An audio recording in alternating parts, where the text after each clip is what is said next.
I know the answer is staring us right in the face. The key must be something we know about based on how it continues to be communicated with us. Clearly, these transmissions are tied to my team, including Constance.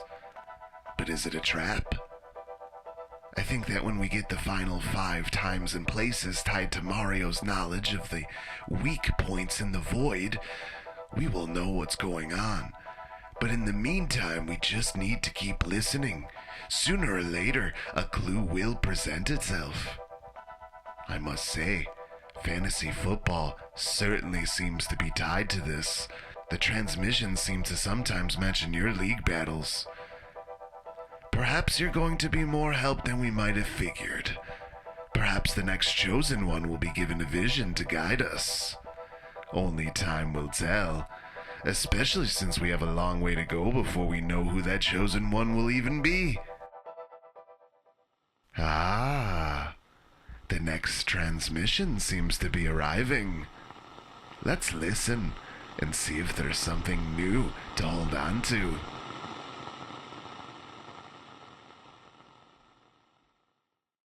Chicago, 1967. A blizzard created impassable streets, drifts 4 to 6 feet high. It lasted 2 days, and this was after the temperature reached 64 degrees a few days earlier. The aftermath stalled society, looting, high business losses. Maybe this is why I feel cold and lost myself. I seem to follow a train to different areas. A giant tower is being constructed, but something halted it. A strange sculpture. Is this even real? The city seems old. 2 twin towers next to a river that had its flow reversed. I feel like the water, being forced from my original existence into a new one, reshaping the fabric of reality. A secret nuclear chain reaction created on Ellis Avenue. Is this important? Human nature, to use atomic energy without truly understanding its destructive power, or the risk of infecting the land. Franklin, do you think this is a clue? The secret lies below ground. Maybe it is hidden in a museum along the Great Lake. Science, it seems, is popular among the people. This key must be somewhere. Or maybe it just projects here. Chicago, 1967. We are just 1 year away from civil unrest. The whole world will be watching. The first foreshadowing begins in March of this year. Thousands marching down State Street in protest of a war. Why does this feel related to me? And why are these pictures flashing alongside nonsense? Something about the Packers of Green Bay winning the first great championship. And also something about a bowl of ice. This game seems important, but it could just be a waste of time. Time. I do not even know what time is anymore. Everything blends together. Franklin, everyone, find me the key, or chaos will reign supreme.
Welcome to the quest for the Green Ball, lost in dreamlands, and welcome to the second half of the regular season.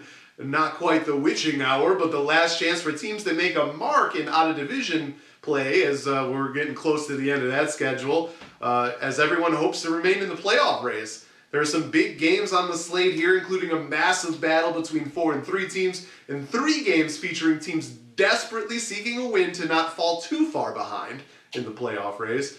But there's only one team at the top so far, and we get to see them again in the next game. As 6-1, remember the Titans hosts 1-6 low-key Lebowski Thor in Chicago, 1967.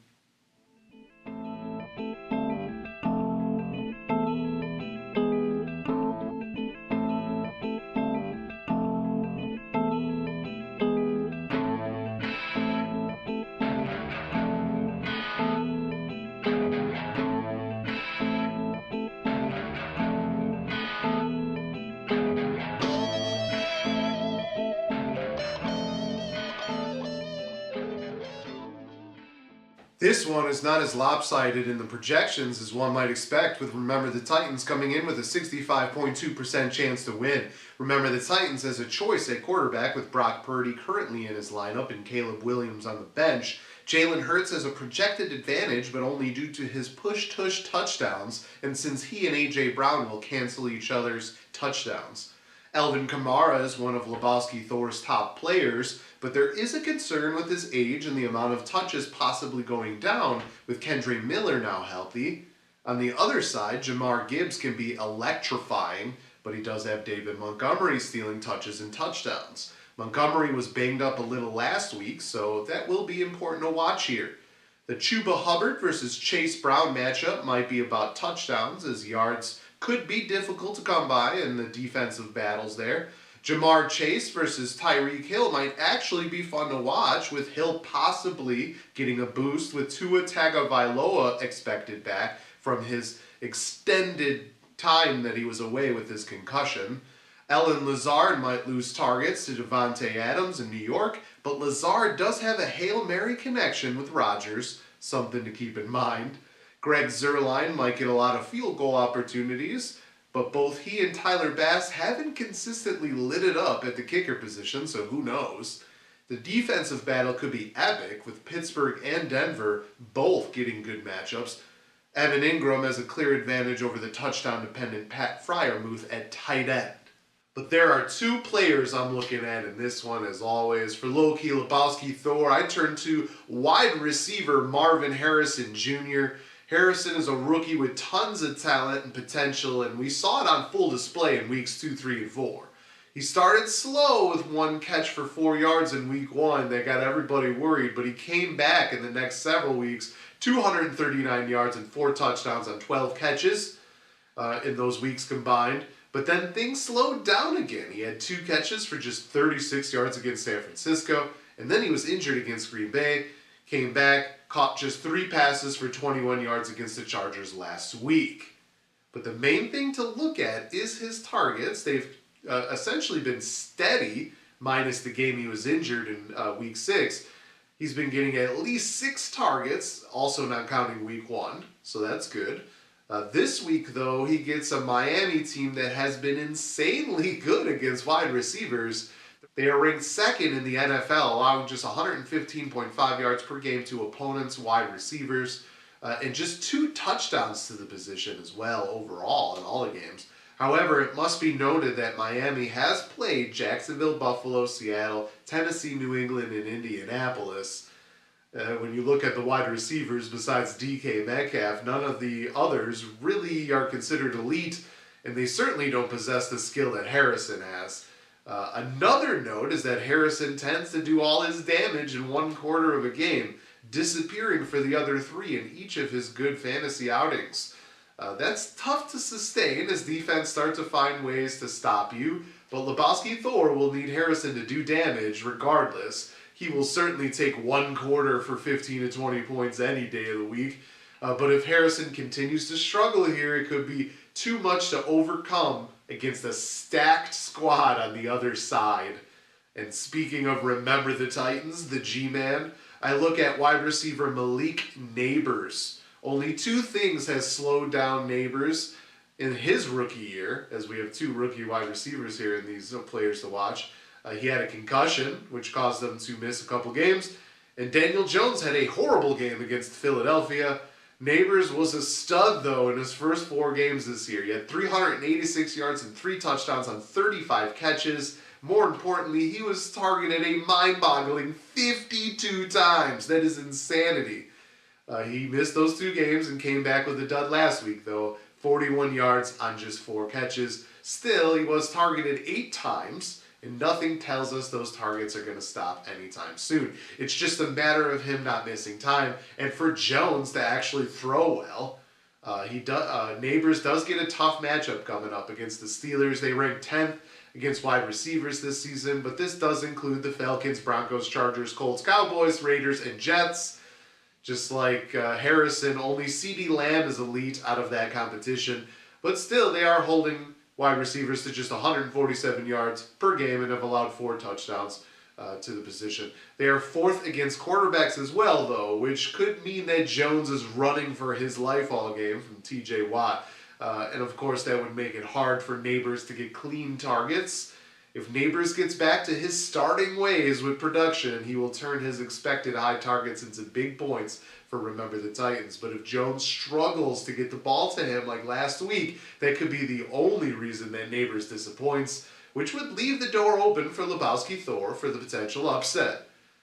Obviously, when you look at these teams' records, Remember the Titans is a heavy, heavy favorite. But any of us who play fantasy football know that anything can happen, and the strange can turn the tides in an instant. Now, we do have other matchups in the league with teams closer together in the standings. Let's preview them in the best of the rest.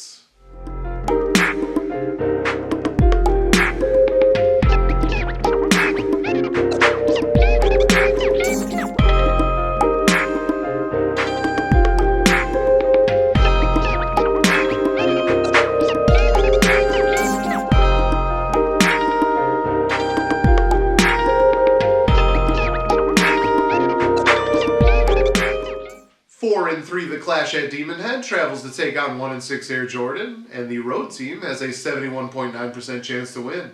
Jordan Love versus Anthony Richardson, DeAndre Swift versus Javonte Williams, Jaden Reed versus Tank Dell, and the Baltimore versus Jacksonville defenses are areas to watch.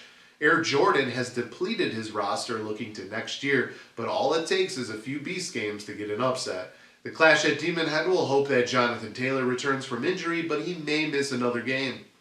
5-2 Pounders hosts 3-4 Minerva's Minions in Beijing 31-45, and this one is now becoming a new rivalry game in the league with a trophy to be named later. The computers say this is a 50-50 toss-up, which is actually pretty wild. This is probably due to the advantage that Lamar Jackson has over Kirk Cousins, and since Breece Hall and James Cook can both go toe-to-toe with Saquon Barkley and Kenneth Walker in some weeks, Amon-Ra St. Brown and Stephon Diggs are advantages for the Minions, but Brock Bowers versus David Njoku and George Pickens versus James Conner could prove to be extremely key in a close matchup. Don't sleep on the Chiefs versus Bills defense battle either. 3-4 Green Acres travels to Mexico City 1955 to face 4-3 the Stellar Bitches, with the home team coming in with a 65.6% chance to win. Joe Burrow versus Russell Wilson will be an area to watch, while Jordan Mason has a big perceived advantage over Ramondre Stevenson. Najee Harris might be boosted again with Wilson under center, but Jalen Waddle might be boosted by the return of Tua Tagovailoa to help Green Acres. The Vikings versus 49ers defense and Rachaad White versus Michael Pittman in the flex could be turning points as well. 4-3 Risky Business hosts 3-4 the Overcomers and has a 58.1% chance to win due to his options on the bench to replace the injured Mike Evans.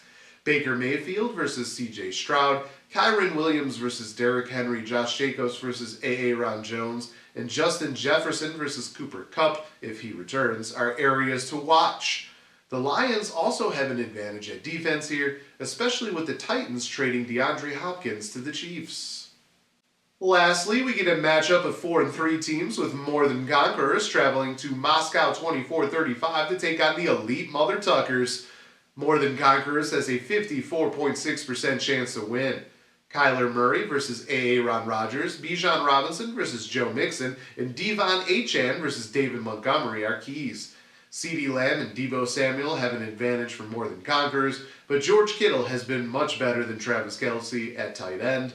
The Tony Pollard versus Kareem Hunt and Chargers versus Texans defense battles will be big as well. There are some massive games to open up the second half of the season with a chance to see some insanity again. One game might separate 9 teams when it's all said and done, and it's pretty wild that could happen this late in the season. But there is at least one division that might get a little out of hand with, remember, the Titans already holding a 2-game lead. However, the 3 wildcard spots are very much still up in the air, and as we all know, injuries and byes can alter momentum. One thing is for certain, we are in a wild ride in this next 7 weeks into the playoffs.